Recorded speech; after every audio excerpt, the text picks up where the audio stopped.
starting off strong. Monday evening.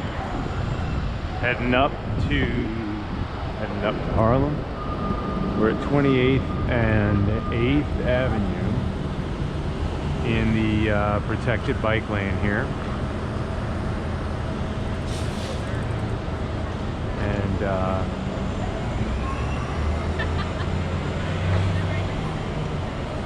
we're gonna take it on slow. I just saw two drivers, I don't know, multiple drivers today, just speeding, trying to make their yellow lights in the middle of super congested, 26th and 7th, blowing through these lights, like 30, 40 miles an hour, right as they're turning. I saw this Florida driver speeding, crazy. Anyway, so I feel a little tense right now. I don't know, what this ride will bring. I think you never really know what any of these rides bring. But you take it slow and hope for the best. I can't control everything. So, all right, so I just turned onto West 29th, where you can see just a bunch of cars parked perpendicular illegally. That is all placard abuse going on there.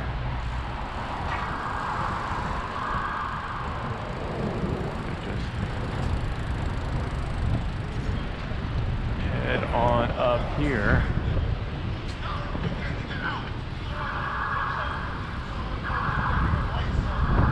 So, oh boy. Alright, this looks like it's gonna be a lot of fun right here. Oh great, they stuck some crap in the middle of the intersection because it wasn't bumpy and terrible enough. What is this? Big metal plates in the middle here.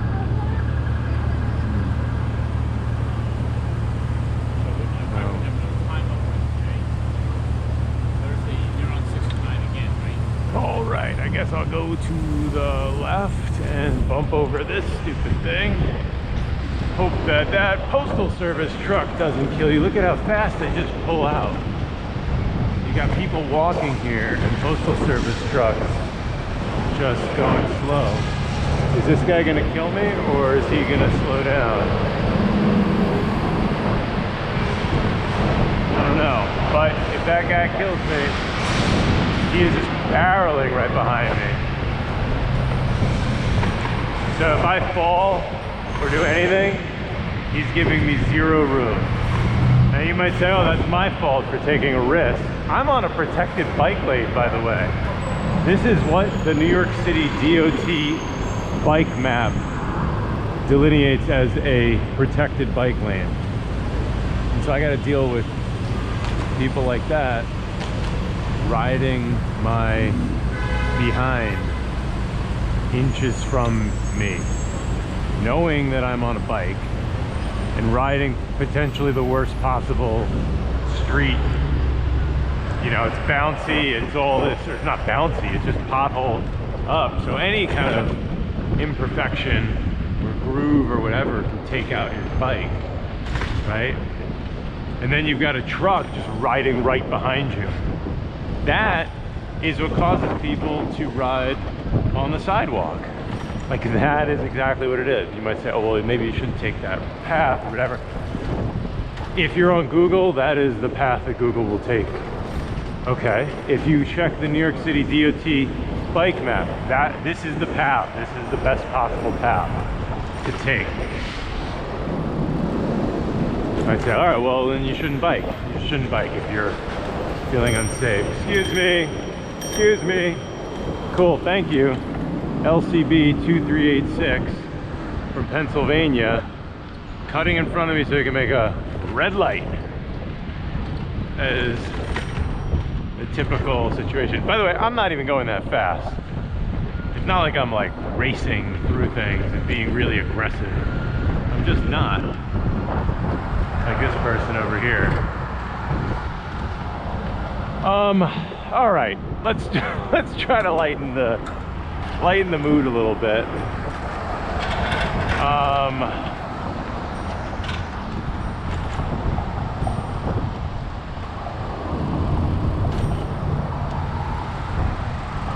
Lightening the mood, yep. We're at 29th and 12th Avenue. So this is 12th Avenue, also known as the West Side Highway. You can see it has, I think, 4 travel lanes on both sides of the, on either side, northbound, southbound. It's an eyesore. It cuts off all of this super valuable property here from getting easy, comfortable access to the waterfront. Because, having a highway on the water is super valuable to a city. That's definitely what you want.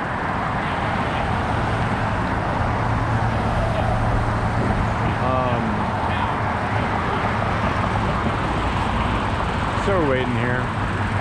This would never happen in like the Netherlands, where you're waiting for like 2 minutes straight for a light to cross a highway. It's just so ridiculous. All right, let's see if we can get on through to the Greenway.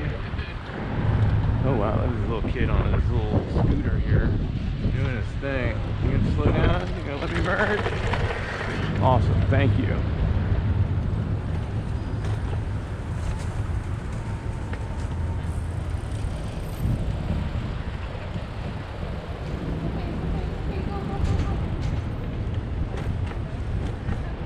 Alright.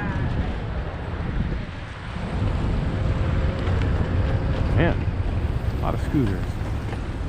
A lot of scooters out today. Alright, so it has been confirmed. Citibike confirmed it in a tweet that they did hit just over 100,000 rides on Saturday. I said I was counted as one of those rides. I think I technically took 5 rides that day. I could check the data. I think I definitely took 2 from Brooklyn because I had to dock once to get up to Harlem. But I think even that morning I rode one trip in addition. So yeah, I did 3 rides, but they hit 100,000 and like a couple hundred above 100,000, 100,300, something like that. It was just over. So pretty neat. Huge milestone. And I was talking about that this morning on my previous episode. How inspiring that is, that even in the face of all of this, death and kind of inaction by our mayor, he supports all the climate change action, but doesn't lift a finger when it comes to literally any kind of street safety measures. It's pretty sad. But he supports climate change action right now. That's important. So he says all the right things, but then actually doesn't do anything locally that he actually has a real impact on. So, but I'm inspired. I'm inspired that all these people are trying citibike, are riding it. And I think it just shows that in those days, in these really nice days when you have that much ridership, because that's just citibike. That's not counting all the people on regular bikes that they own, which, there might have been another 100,000 people, maybe more, who just rode their own bike. No big deal, So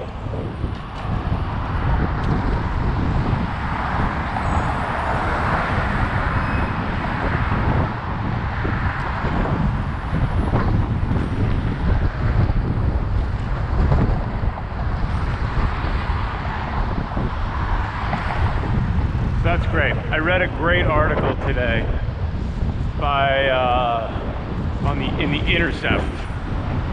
This guy Peter not Frampton. I'm thinking Peter Frampton, not Peter Frampton. He's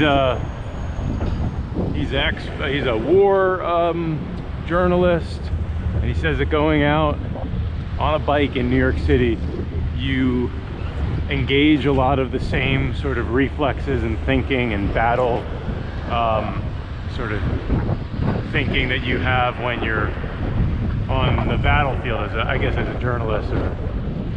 Oh, that's cool. Oh, let's slow on down here. All right. And since I've never been on a battlefield, I have absolutely no idea what that is like, nor do I ever want to know what that's like. But it seems to me that you're sort of constantly engaging and thinking about everything around you, your surroundings, anticipating lots of moves. You know, you're sort of always have a nervous twitch, maybe. I mean, that's what biking in the city is. It's scary. It's a little hostile. It's at times so relaxing and so calming and peaceful, but then at other times just I don't know, I guess a war zone is how he compared it. But I think his article basically painted all the issues that I've also brought up, although he said it in a much more eloquent, thoughtful way, but a lot of similar issues that just riding can be very hostile. The streets are just sort of openly kind of dangerous.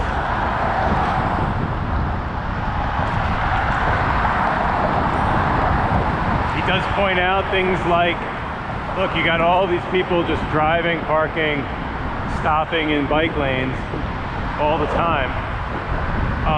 But particularly when you talk about truck delivery guys, you know, truck drivers, commercial vehicles that are loading or unloading, they kind of don't have a lot of choices, you know, so you can sympathize a bit with them and their situation, that there are no safe, like, loading zones. Everything is parking, so they have to double park.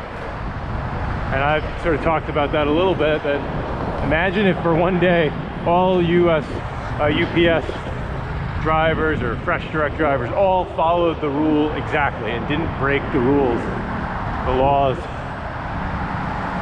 I don't even know where they would end up stopping. They'd be stopping, you know, a mile down the road at some place, and then they'd have to walk everything back and forth. You know, they wouldn't be able to load in front because it's all parking generally.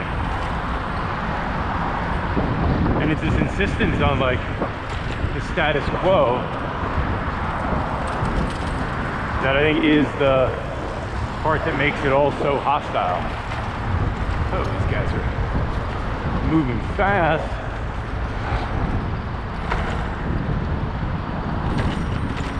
I am not moving fast. I am moving kind of fast, but I am just sort of relaxing here. It's 85 degrees, so we're at 57th Street, I think, right here. I believe. Now we're getting up, so I should probably narrate a little bit about where we are along the way, because it's very hard to know on the Greenway.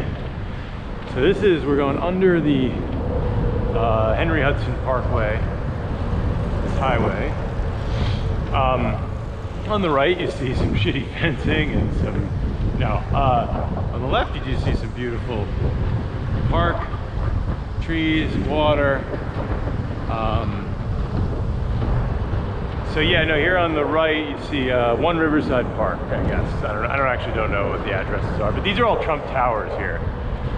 Awful Trump towers. I remember when he was first elected, and oh God, riding past this, I just wanted to vomit every time. I still do, but since then they've taken down the big sort of facade, the signs that say Trump on the front. So you don't see that here, but you can see 1, 2, 3, 4. I don't know how many of these are technically, you know, Trump towers, but they're not. They don't say the words anymore on the awning in the in the main kind of vestibule, lobby. I don't know, the front door of the apartment building. And so it's less, you know, it's less bad having to ride past this, because now I get to ride by a new playground. So what they've been working on here for a while is this whole smooth, kind of this sloping architecture here with this ramp and this whole big, this swings. And they spent, I don't know, a year working on this stuff. So, pretty cool. So that's nice. I'm very comforted by that. Yeah, so today, God, it's 85 now, but it doesn't feel too hot, to be honest. It's nice biking weather. Not bad at all. I'm gonna be complaining that it's freezing pretty soon. Pretty soon, my hands and feet are gonna be too cold to ride here. But I also read that Citibike may be releasing its e-bikes pretty soon. I'm not sure what that means. Soon, but we'll see what if there's any announcement coming. And so those are the 60s, the West 60s. Now we're getting to probably, I think, 72nd Street. It's like right around here, I think. Could be totally wrong. Not entirely sure.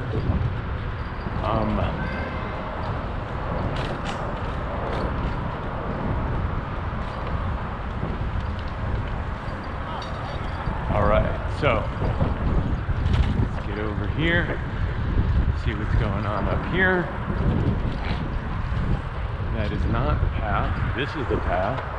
This is just a confusing mess of crap that the DOT put down without consulting cyclists. Caution, shared use pathway.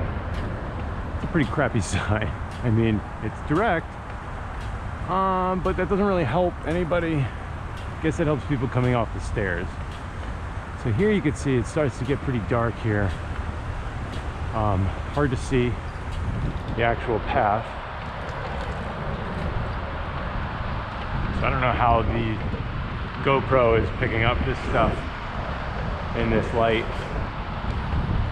I don't know what this is. This guy's on the ground. Oh, so he's just changing his bike tire or something.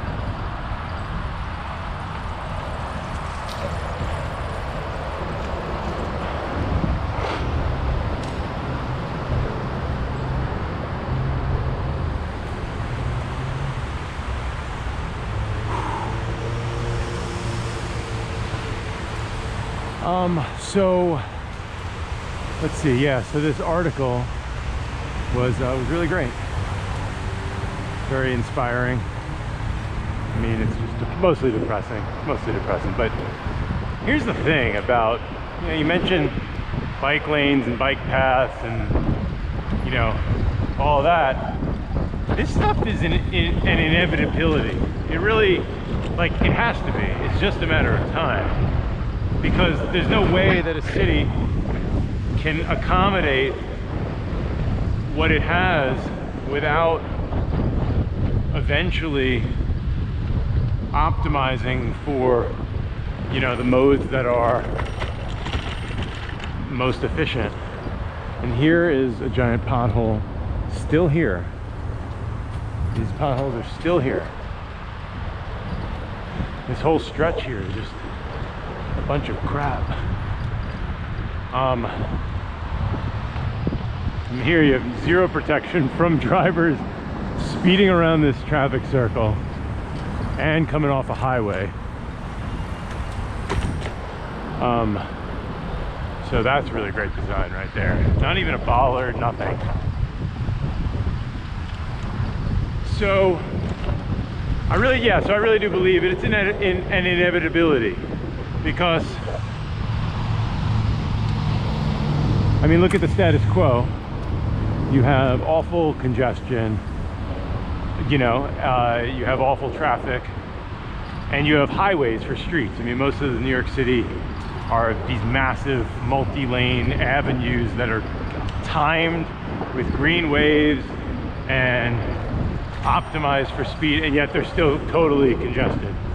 Why is that? There's too many cars. That's obvious. And so an inevitability, I think, is congestion pricing.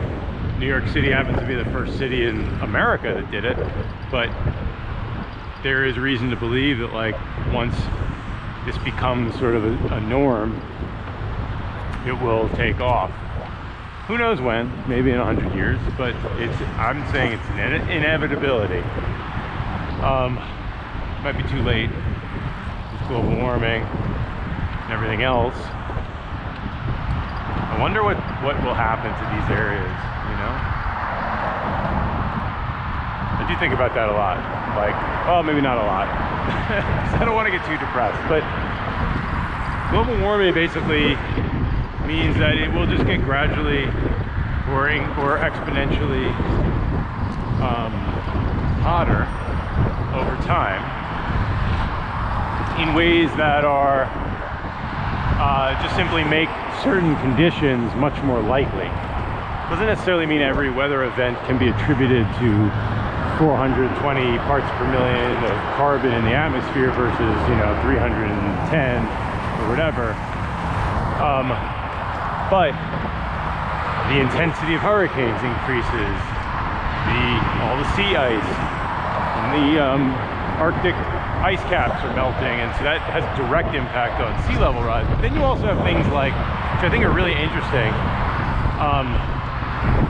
which is that the number of days that are in a given city that are above 100 degrees will increase, right? So maybe New York City, I don't know what the average number of days that we see are these super hot days, but imagine that you have many, many more of those days. Instead of 60 days a year, instead of like 10 days a year that are over 100 degrees, you have 50 days a year. What does that do to the psyche of the residents? What does that do to, like, the way that you live and work and get around, and how frequently you go outside, and what just what you do and how you navigate? There's so many questions around that, because we are so shaped by the environment in which we live.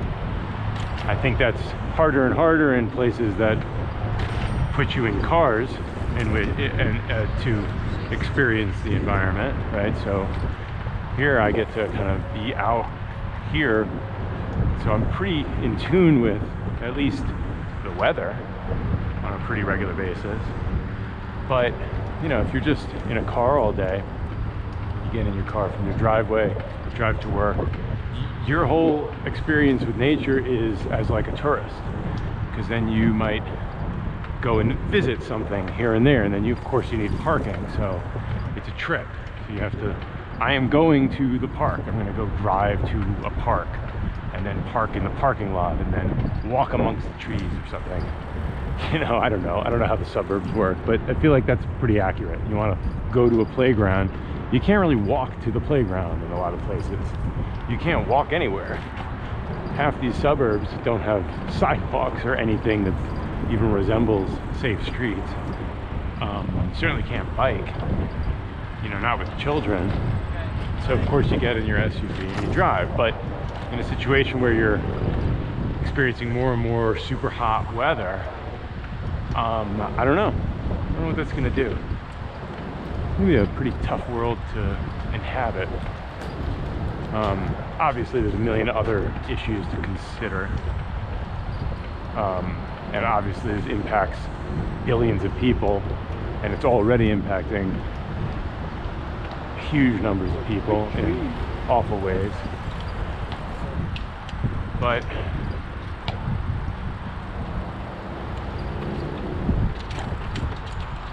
anyway,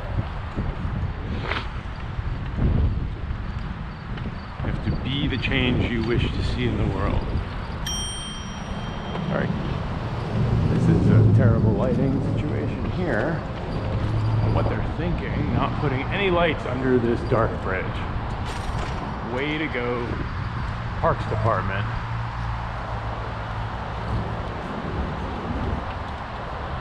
Whew.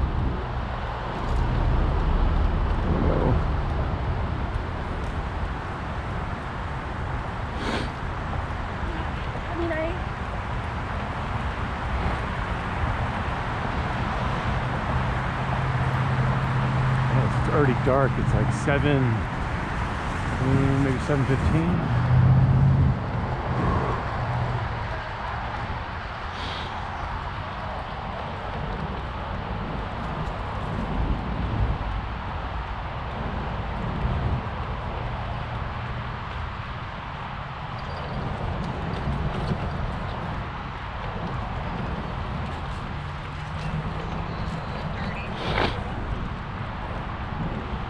This is a pretty poorly lit park, hard to see. And then you got just a car driving through it. Like, look at this. I don't care how slow you're going. I don't care what blinkers you have on. There shouldn't be a car driving through here. How do they think it?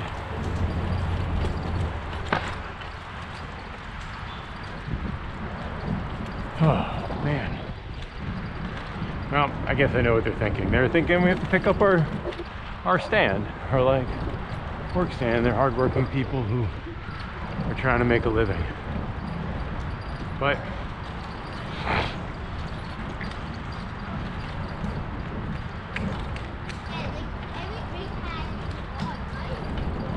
all right, so now the fun can really begin.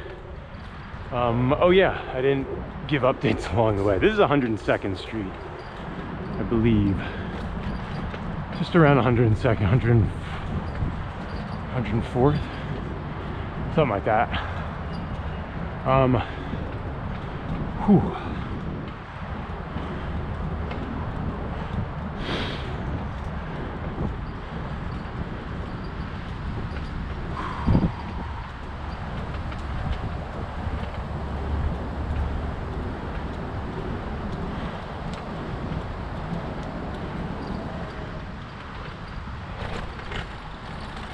Where are we here? I think this is 104th. So I would like to get a couple more guests onto Bike Talk, if possible.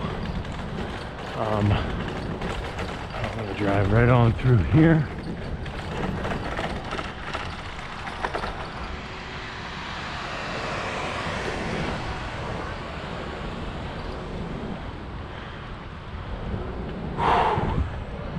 Woo-wee. Slap your grandpa.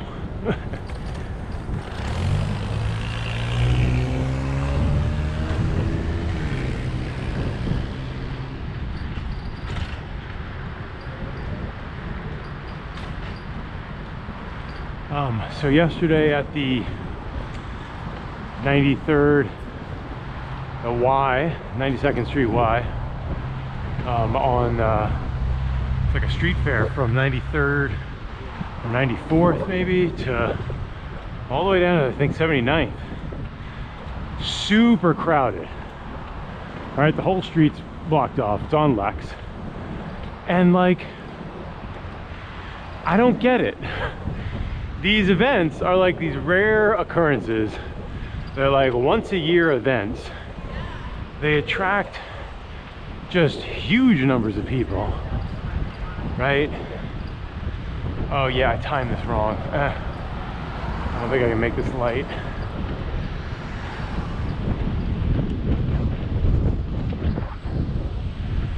Yeah, I can.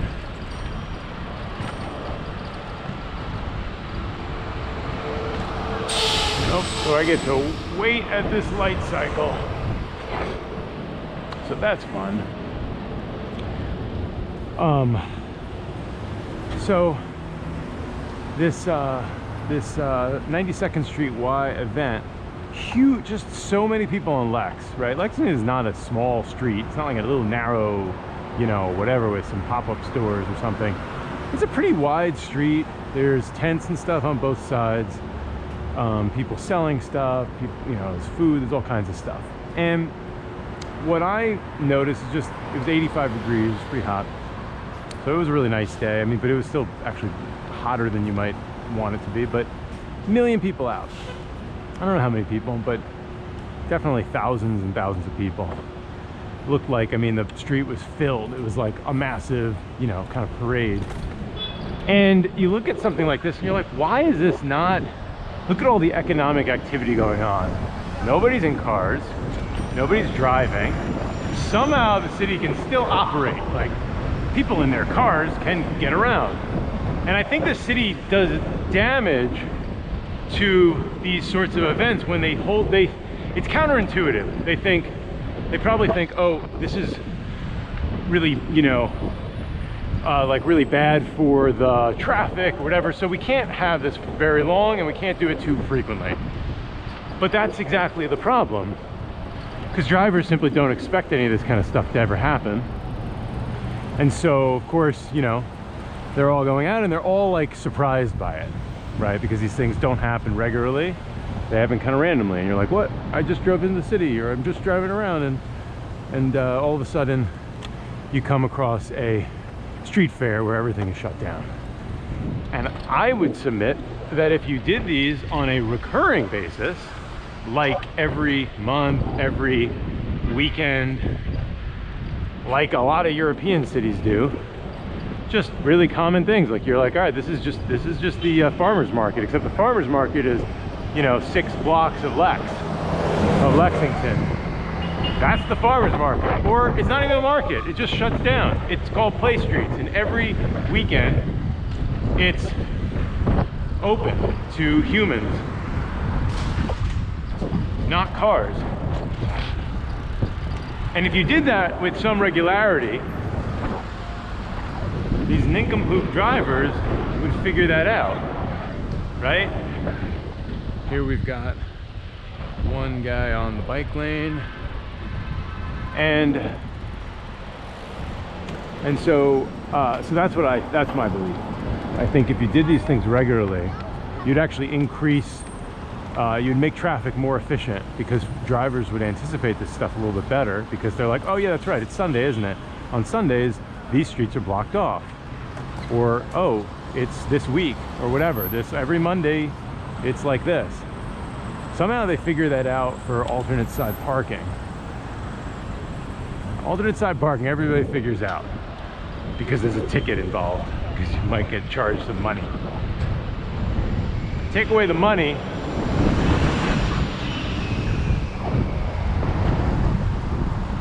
and then I don't know what this guy's doing.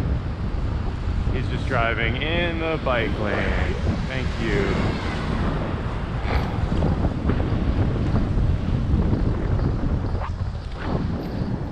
So, but you look at it and you're like, well, how, you know, what happens if there's a fire? If there's a fire on Lexington and between 94th and 79th Street during those hours, you know, like, I mean, those are the arguments for never pedestrianizing anything and banning cars from certain areas. Those are the arguments. Like, well, how will people get there, right? Well, somehow a billion people got there. And yeah, okay, maybe a bunch of them live there, but I don't think so. I think these things attract a ton of people, because people in New York and every city, if you are human, you desperately want to connect with other people and be in relaxing places where there's no goddamn cars around, where you can walk and relax and experience streets the way they used to be, right? With shops and all kinds of stuff, and just people strolling around. This is what cities really ought to be most of. Like, most of the street, most of New York City should be that kind of configuration.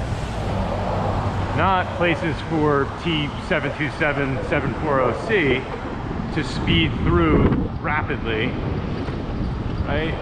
Doesn't make any sense.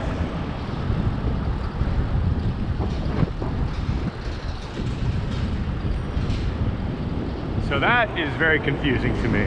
How you can have these events, see all the good that comes of them, all the goodwill, all the amazing things, right? And then never have them again, like only have them for 1 year.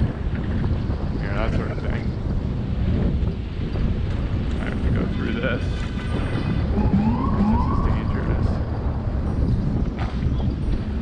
I don't know. I just went through with a cop, so he might ticket me. I don't know.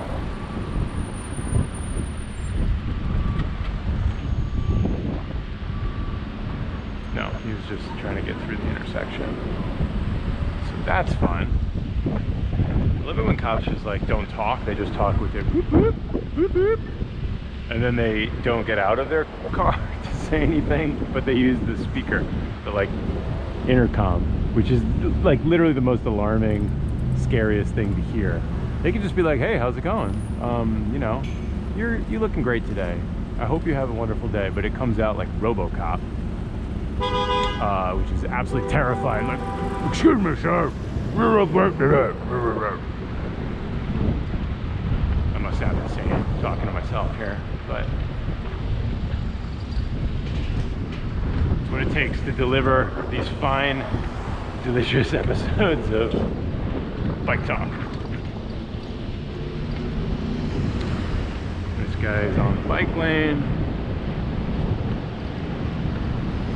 So here they repaved it, this street. This is Frederick Douglass, 113th, also known as 8th Avenue, sometimes referred to as 8th Avenue. It's kind of like an extension of Central Park West.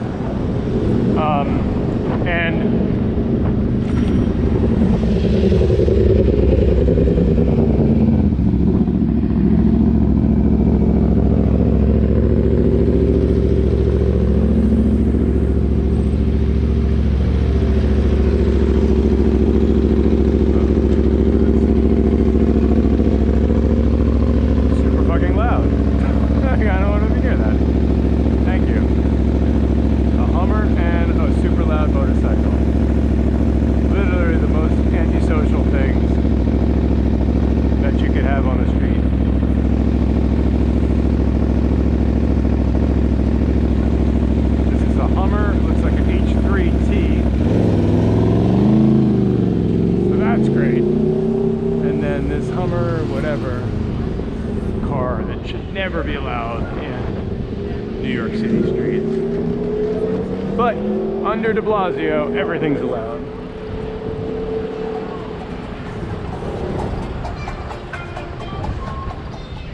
So this guy didn't even look. You put out your hand, nobody gives a shit.